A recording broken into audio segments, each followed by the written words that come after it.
Salam sejahtera bagi kita semua. Puji Tuhan, berjumpa lagi dengan saya, Pendeta Tirsa Tairas, melalui renungan dan doa malam. Saya berharap dan berdoa dimanapun Bapak Ibu Saudara-saudara berada, kiranya tetap mengalami kasih dan kebaikan Tuhan, sehingga tetap ada dalam keadaan sehat, kuat, tetap semangat, bersukacita dan bersyukur kepada Tuhan. Sebelum kita merenungkan kebenaran firman Tuhan, mari kita berdoa.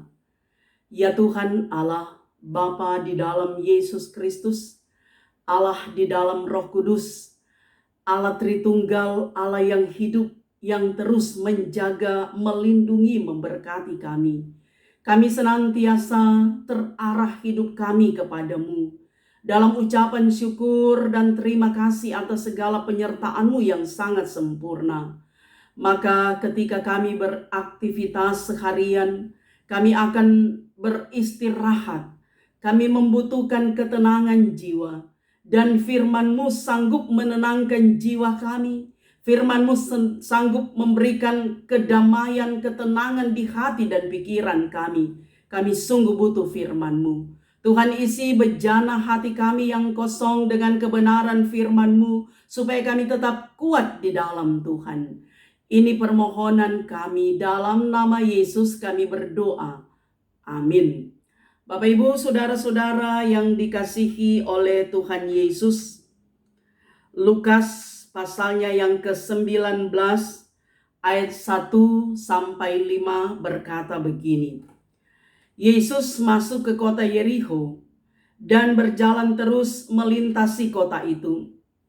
Di situ ada seorang bernama Sakeus, kepala pemungut cukai, dan dia seorang yang kaya.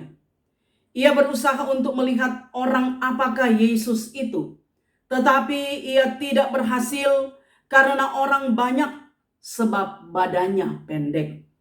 Maka berlarilah ia mendahului orang banyak, lalu memanjat pohon ara untuk melihat Yesus yang akan lewat di situ.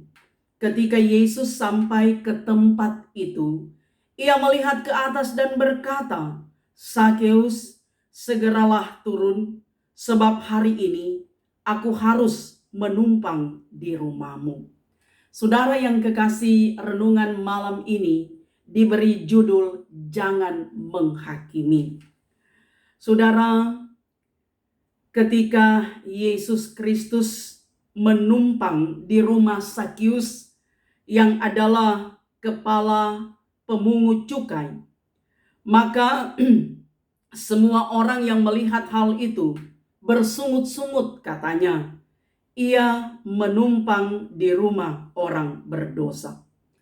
Sekalipun Sakeus sudah bertobat dari pekerjaannya, tetapi semua orang masih saja menilai dan mencapnya sebagai orang berdosa.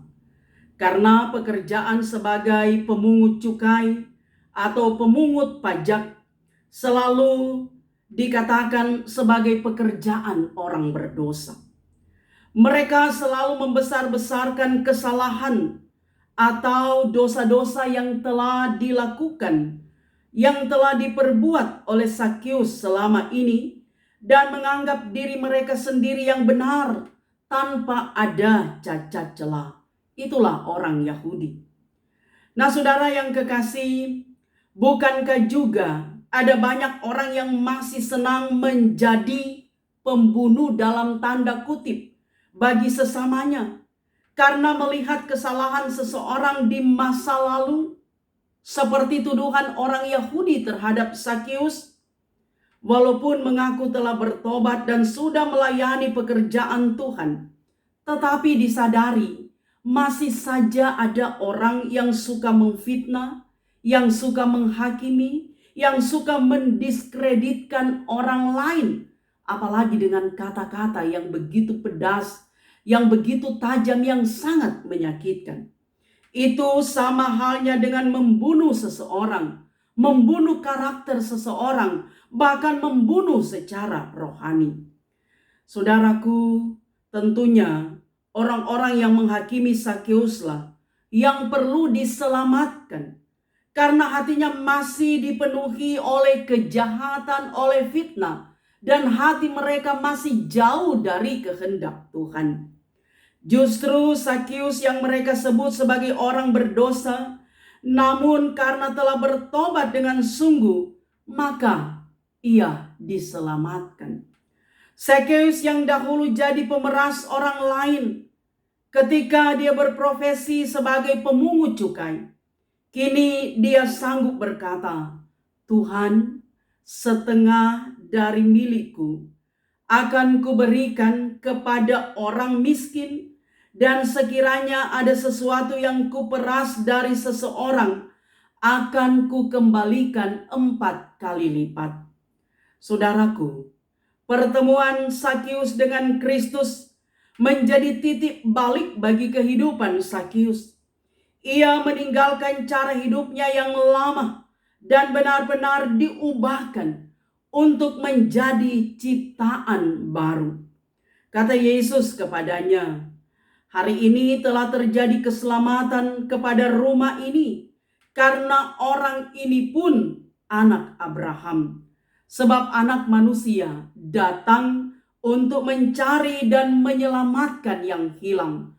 Lukas 19 ayat 9 dan 10.